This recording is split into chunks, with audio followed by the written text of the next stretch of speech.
চলুন ঘুরে দেখি গড়িয়ার বোড়ালের ত্রিপুর সুন্দরী মন্দির। এই যে বোড়াল হাই স্কুল, তার ঠিক পাশেই আছে মন্দিরের তোরণ। আর এখান থেকে 4-5 মিনিটে আপনি হেঁটে পৌঁছে যাবেন মন্দিরে।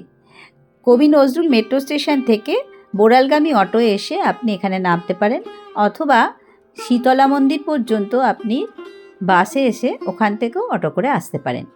মন্দির খোলা থাকে সকাল 5টা থেকে রাত্রি 8টা অবধি, তবে পুজো চলে দুপুর 1টা অবধি, আবার বিকেল 4টেয় খোলা হয়। এই যে মন্দিরে ঢুকেই বাদিকে একটা চা খাওয়ার দোকান আছে, আর তার ঠিক পাশে আছে পূজা সামগ্রীর দোকান। এখান থেকে জিনিসপত্র নিয়ে আপনি পুজো দিয়ে দিতে পারেন। সকাল 10:30 থেকে 1টা অবধি পুজো হয়, 11টার সময় হয় অঞ্জলি। মন্দির চত্বরটি ফুলে ফলে বাগানে ছোট্ট একটা দিঘিতে সাজানো। দিঘিটা বাঁধানো আর তার চারপাশে আছে সুন্দর বসার জায়গা।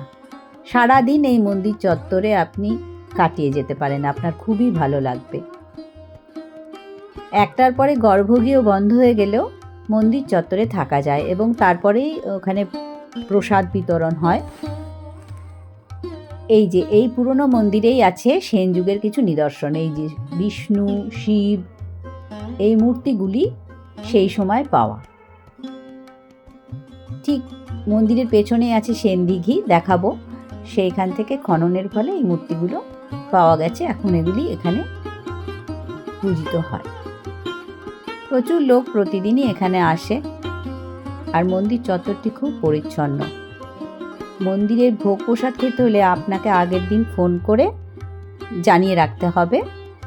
কুপন 80 টাকা, আর 140, 135 এরকম 3 রকম ভাগে আছে। এই যে এই ফোন নাম্বারে আপনি ফোন করে জানিয়ে দেবেন। এই যে মায়ের মূর্তি, মাকে বলা হয় দশমহাবিদ্যার একজন, ত্রিপুর অর্থাৎ স্বর্গ মর্ত্য পাতালের সব থেকে সুন্দরী দেবতা। খুব সুন্দর একটি সিংহাসনে মায়ের মূর্তি থাকে। মন্দিরের পেছন দিকটাও খুব সুন্দর, পরিচ্ছন্ন খাবার জায়গা, একটি মিউজিয়াম মতো আছে যেখানে ওই সেন যুগের নিদর্শন যেগুলো পরে খনন করে পাওয়া গেছে সেগুলো রাখা আছে। এই যে এই পেছনের রাস্তা ধরে সোজা গেলে ওই সেন দিঘি। খুব বড় দিঘি ছিল, এখন কিছুটা ছোট হয়ে গেছে। সেই সময় তাদের বংশধররাই ওটা খনন করেছিল। এই যে রান্নাঘর, এখানে খাবার জায়গা, জলের কল, হাত ধোয়ার ব্যবস্থা, সবই খুব পরিচ্ছন্ন আর সুসজ্জিত। এখানে এই যে নিদর্শনগুলো আছে যেগুলো সেন দিঘি থেকে খননের ফলে পাওয়া গেছে, বিভিন্ন ধরনের মাটির পাথরের মূর্তি। এখানে আপনি বিবাহ, অন্নপ্রাশন, নান্দিমুখ এই সমস্ত কিছু অর্থের বিনিময়ে করে নিতে পারেন।